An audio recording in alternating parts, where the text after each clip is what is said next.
Hello again. If you're just joining us, I am Tristan Tchaikovsky of TZLongsword, and I'm with Cory Winslow here visiting from MEMAG. We are talking about HEMA.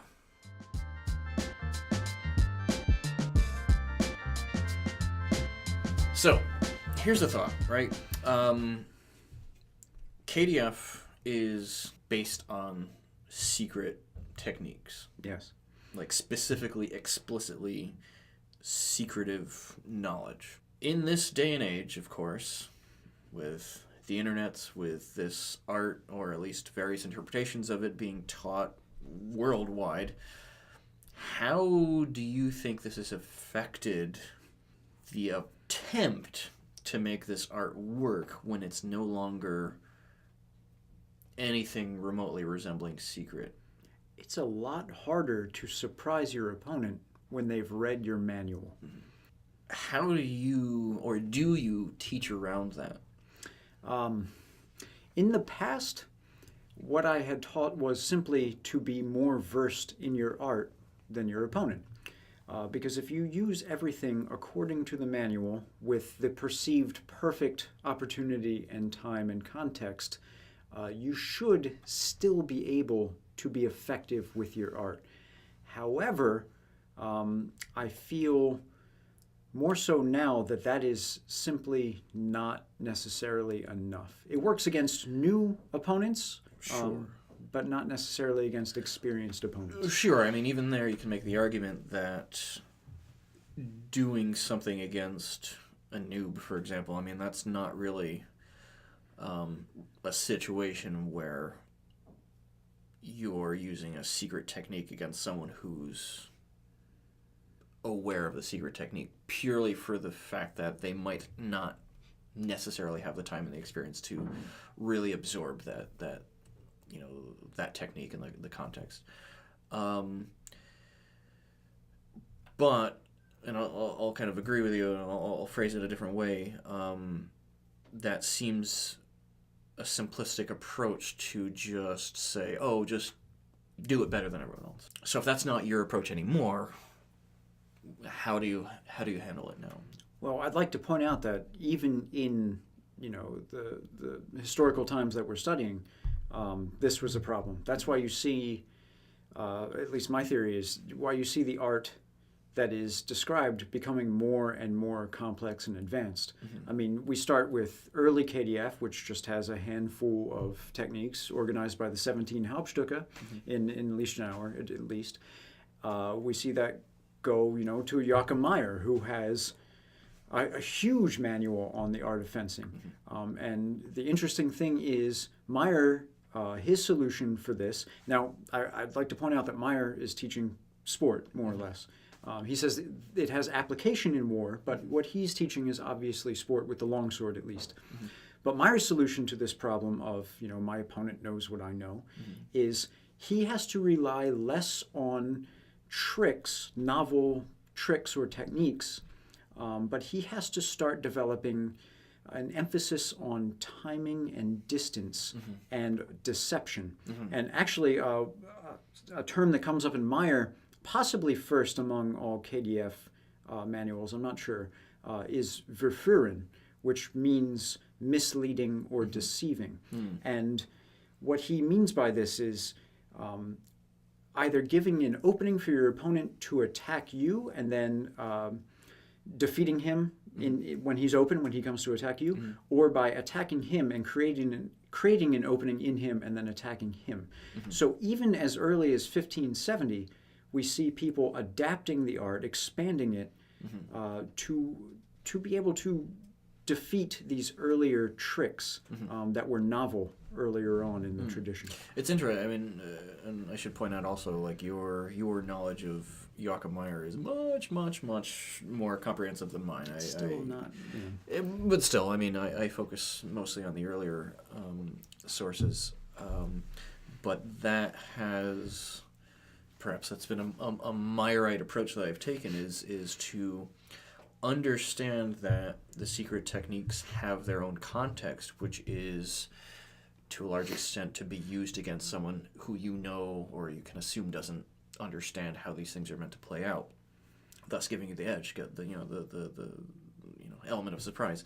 But to take that knowledge, even given a more Lichtenauer educated opponent, let's say, and just slightly distorting the techniques to use them in not necessarily unorthodox ways, but maybe different enough that they can slowly kind of chip away at the person's, ability to defend, the kind of chipping away at their expectations. Mm-hmm. Because I think that's another interesting thing, actually bringing this back to that idea of the modern conundrum of everyone having access to this secret knowledge is having to almost reinvent it to purposefully distort it.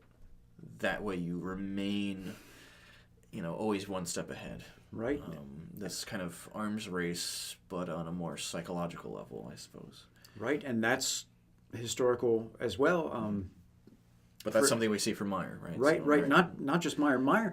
Joachim Meyer does a great job of not only changing the techniques, but actually talking about the underlying principles that are involved with them.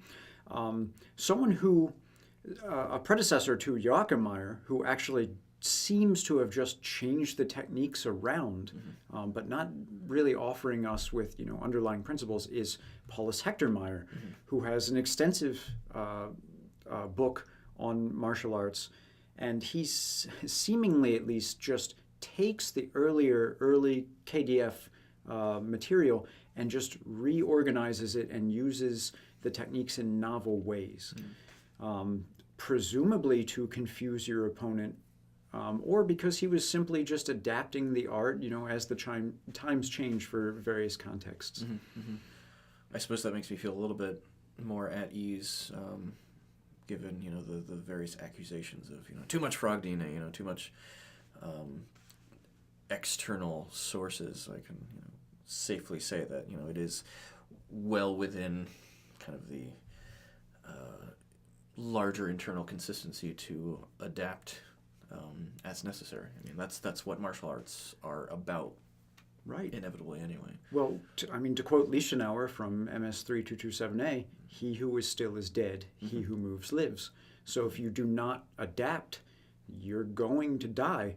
So by adapting KDF to the changing circumstances, you're keeping the martial art alive. Whereas if you were just going through, the motions basically of what you think you were supposed to do without actually understanding them or applying them in novel ways, you're just practicing a dead art. So to continue the idea here of this free access, literal and beyond of the sources, and you mentioned the Wichtenauer before, has this changed teaching in any way for you? I know it has a little bit for me, having, I don't want to say necessarily a better informed student population, but certainly a more informed student population, constantly bringing forth the, inevitable, what if this, what if that, what about this thing? And, sometimes I know in my circumstance, I need to, that's its own thing, we'll save that for another day. But beyond that, like in a grander scheme, just from a teaching standpoint, like, has it changed anything significantly for you? It has. Wichtenauer has really allowed me to, branch out, because I taught myself how to more or less translate, my core sources, but, I cannot get frog DNA, for lack of a better term, from other sources that I can't understand, without something like Wichtenauer, which, if I have doubts about a certain technique, I can go to Wichtenauer and possibly figure out, from other sources what that could possibly mean. So it's definitely changed how I view the material.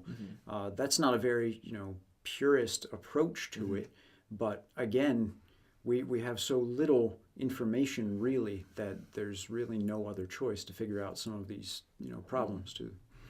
I think at this point we should probably recoin the term into bird DNA, since the whole scientific debate about amphibians versus avians being closer to dinosaurs and whatever. I think you're probably taking much more the bird DNA approach, and I'm taking the frog DNA, literal frog DNA, where it's like it's significantly different, but we'll mash it together. But that's a whole nother debate for another time. Thanks for watching. We'll see you next time. If you haven't already, you can subscribe to both of us on our YouTube channels. And if you really like what you see, please feel free to join us on our Patreon accounts as well. Until next time.